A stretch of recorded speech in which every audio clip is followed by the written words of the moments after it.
به نام خدا.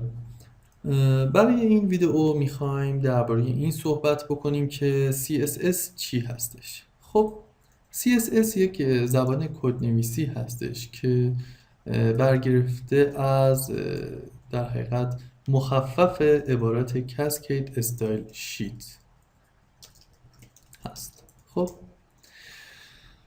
زبان CSS به ما این امکان رو میده تا استایل دهی صفحات وب رو انجام بدیم. در حقیقت محتوایی که توسط HTML تولید میشن توسط CSS ما میتونیم اونها رو استایل دهی بکنیم. پس حتما در نظر داشته باشید که از HTML فقط برای تامین محتوای همون کانتنت صفحه بایستی استفاده بکنیم و از CSS به منظور استایل دهی یا همون پرزنتیشن و ارائه صفحات وب بایستی استفاده بکنیم. پس در هنگام استفاده از تگ های HTML همونطور که قبلا هم گفته بودیم به خاطر استایل های پیشفرضی که مرورگر به یک سری تگ ها میده نبایستی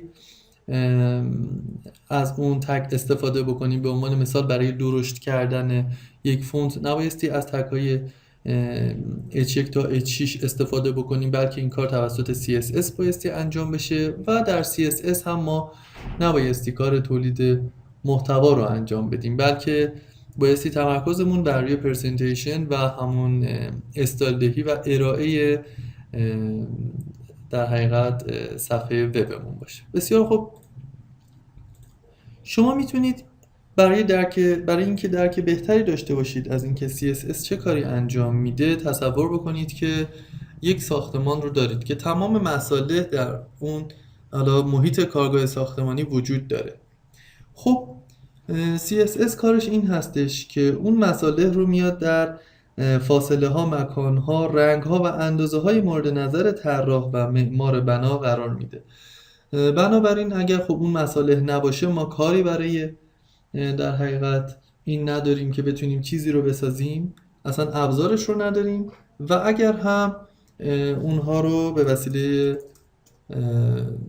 حالا سرهم کردن و چیدمان کنار هم قرار ندیم، خب صرفا یک کارگاه ساختمانی داریم و خبری از یک ساختمان نیست. به عنوان مثال شما طرح این وبسایت، طرح فعلی حالا وبسایت آنلاینر رو میبینیم اینجا.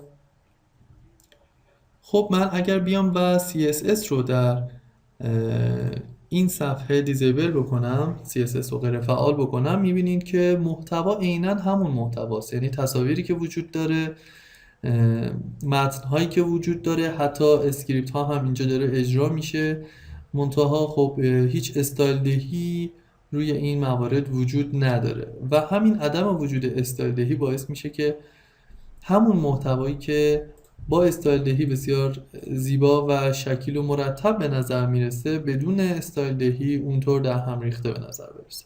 بسیار خوب، شما یک درک کلی الان از HTML و CSS و تفاوت‌های اونها و نقشایی که هر کدومشون در طراحی وب دارن رو به دست آوردین. حالا در ادامه که با ویدیوهای ما همراه باشین میتونین راجع به تک تک دستورات مختلف CSS هم اطلاعات لازم رو کسب بکنید.